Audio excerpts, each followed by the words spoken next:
ছোটকালে আমরা পড়েছিলাম, কুকুর এসে, শ্রীগাল এসে মোরগের সাথে বন্ধুত্ব পাতাতে চায়।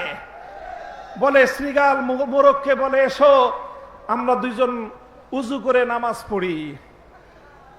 উজু করে নামাজ পড়ার বাহানায় শ্রীগাল মোরগকে ভক্ষণ করবে, এই হলো তার প্রত্যাশা। মোরগও চালাক, বলে যে ঠিক আছে আপনি উজু করেন, আমি গাছের ডালে উঠে আজান দেই। মোরগ যখন আজান দিয়েছে, মোরগের আজানের ডাক শুনে কুকুর আসতেছে। এবার শ্রীগাল পালায়, বলে যে ইমাম সাহেব নামাজ পড়বেন না? কয় না, আমার উজু ছুটে গেছে, আমি উজু করে আসি।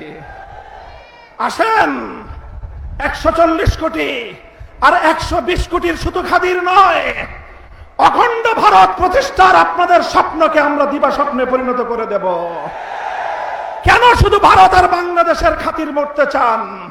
আমরা বলতে চাই, সেই মুসলিম শাসন আমলের আফগানিস্তান থেকে শুরু করে পাকিস্তান সহ, কাশ্মীর সহ, স্বাধীন বাংলাদেশ সহ গোটা উপমহাদেশ জুড়ে যদি আমাদের বাংলাদেশের স্বাধীনতার উপর হস্তক্ষেপ করতে চান, যদি মুসলমানদের স্বার্থকে যদি আপনারা গিলে খাওয়ার চেষ্টা করেন, গোটা উপমহাদেশ জুড়ে মুসলিম জাগরণ হবে, ভারত ভেঙ্গে খান খান হয়ে যাবে।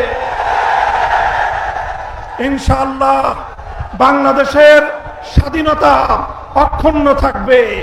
বাংলাদেশের স্বাধীনতার উপর যদি, সার্বভৌমত্বের উপর যদি কোনো আঘাত আসতে চায়, সে হাত আমরা ভেঙ্গে গুড়িয়ে দেব ইনশাআল্লাহ। বাংলাদেশের স্বাধীনতার অতন্দ্র প্রহরী হিসাবে দেশের স্বাধীনতা রক্ষা করার জন্য এবং 24 জুলাই বিপ্লবের ভিত্তিতে 47, 71, 24 চেতনার ভিত্তিতে আগামীর বাংলাদেশ গড়বার চলমান সংগ্রাম ইনশাআল্লাহ গন্তব্যে পৌঁছা পর্যন্ত রাজপথে থেকে আন্দোলন করতে প্রস্তুত থাকবেন তো? নাসরুম মিনাল্লাহি ওয়া ফাতহুন করিব। আসসালামু আলাইকুম ওয়া রাহমাতুল্লাহ।